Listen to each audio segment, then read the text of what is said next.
Let's jump right into this explainer. Today, we're breaking down the SASB standards for the midstream oil and gas sector, specifically focusing on ecological impacts. If you're looking for the exact metrics global operators use to track their environmental footprint, you're in the right place. Okay, here's our game plan. We're going to hit the ecological footprint, look at environmental policies and IFC alignment, map out protected areas, measure disturbed versus restored land, track hydrocarbon spills, and then tie it all together with corporate accountability. Let's get to it. Section 1. The ecological footprint. When we talk about the midstream industry, remember, we aren't looking at just a single factory or an isolated oil rig. We're talking about massive, sprawling transportation networks. Think miles and miles of pipeline right-of-ways, huge rail routes, maritime tankers crossing the oceans. So leaks, accidental discharges, or just literally carving a path through sensitive ecosystems, all of that demands some serious accountability. And that's exactly why the SASB Ecological Impacts metrics exist. They give us a unified, standardized way to actually measure these environmental risks. Moving right along to Section 2, Environmental Policies and IFC Alignment. So before you even calculate the physical impact, you absolutely need a baseline plan. Operators have to disclose how well their environmental policies actually align with 4 specific global benchmarks from the IFC. The International Finance Corporation. It's really not enough to just say, hey, we have a green policy. Investors want to know, does it hold up to international scrutiny? We're looking at PS1 for risk assessment, PS3 for pollution prevention, PS4 for community safety, and PS6 for biodiversity conservation. Now let's zero in on PS6 for a second, because the way critical habitat is defined here is incredibly strict. When companies report this stuff, they aren't just looking at a generic patch of woods. They have to evaluate if they're operating in ecosystems that are crucial to the survival of critically endangered or endemic species, or in highly threatened, unique ecosystems. It forces operators to really own up to their presence in the planet's most sensitive environments. Which brings us to Section 3, Protected Areas and Endangered Habitats.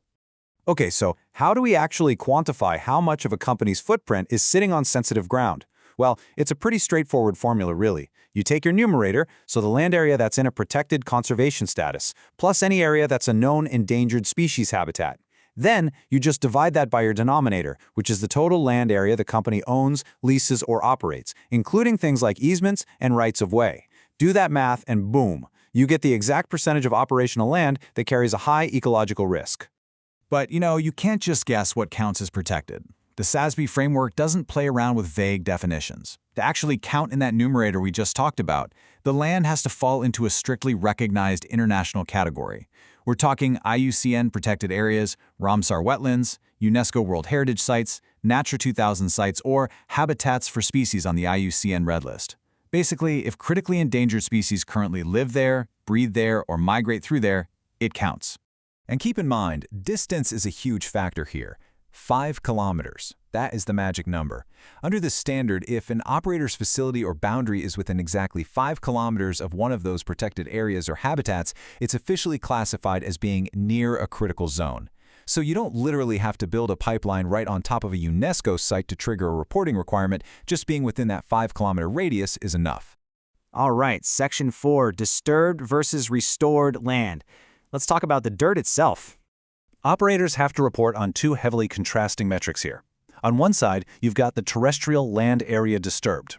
This is a cumulative metric, measured in hectares. It wraps in everything: active sites, recently decommissioned ones, even sites that are currently in the process of being restored. It's basically the grand total of the damaged footprint. And then we contrast that on the other side with the percentage of impacted area restored. But here's the kicker, this second metric only looks at the active recovery efforts made specifically during the current reporting period.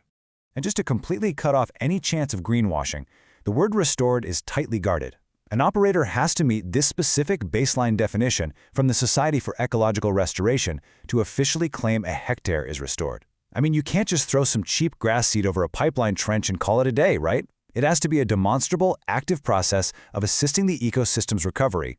Only when that remediation is substantially complete can they finally take that land off the disturbed list. Next up, Section 5, Tracking Hydrocarbon Spills. This is an absolutely critical operational risk. So the absolute reporting threshold here is incredibly low. Just one single barrel, 159 liters. Under SASB, if a hydrocarbon spill is bigger than 1 barrel and it escapes secondary containment and actually hits the environment, it has to be on the record. Now, if it's caught safely inside an impermeable secondary containment system, you're fine, it's excluded. But we are strictly tracking what escapes out into the wild. When a release like that actually happens, operators are required to provide this exact step-by-step ledger. First, they report the total number of spills. Second, the aggregate volume in barrels. Third, they have to isolate any volume spilled specifically in the Arctic. Fourth, the volume spilled in sites with high biodiversity significance. And lastly, step 5, the volume they actually managed to recover. Let's look a little closer at a couple of these. Why pull out the Arctic as its own line item? Well, it forces geographic accountability in literally some of the most fragile environments on Earth. A spill north of the Arctic Circle carries a vastly different financial and ecological risk than a spill somewhere else. You're dealing with ice, extreme weather, and ecosystems that take forever to bounce back. Investors absolutely need to see this separated out to accurately assess an operator's true risk profile. And this is where the accounting gets incredibly strict. Listen to this. The initial aggregate spill volume that gets logged, it is never reduced by the amount you recover later. The ledger demands absolute 100% transparency, and recovered only counts hydrocarbons removed during short-term response. You don't get to deduct what evaporated, what burned off, or what took 5 years of long-term remediation to clean up. That initial gross spill volume is a permanent mark on the record, sitting right next to the short-term recovery number. Finally, Section 6, Measuring Corporate Accountability. Let's look at the financial imperative behind all of this. This quote, straight from the standard, really hits the nail on the head. Why should board members or investors care if an operator maps out a 5-kilometer radius from a wetland? Because mitigating ecological risk is exactly the same thing as mitigating legal and regulatory liability. If a company has a massive volume of unrecovered spills or huge chunks of unrestored land, they are a giant walking target for project delays, fierce litigation, and blocked revenue. Ultimately, environmental accounting is financial accounting. By using this unified standard, which is now stewarded by the ISSB, investors and auditors finally have a way to compare midstream operators apples to apples. Everyone is suddenly forced to use the exact same definition for a spilled barrel, the same definition for endangered habitat, and the exact same math for disturbed land. It completely strips away the corporate marketing fluff and exposes the raw, true ecological footprint. So I'll leave you with this thought to chew on. How might transparent, fully standardized reporting completely reshape the future footprint of global energy infrastructure?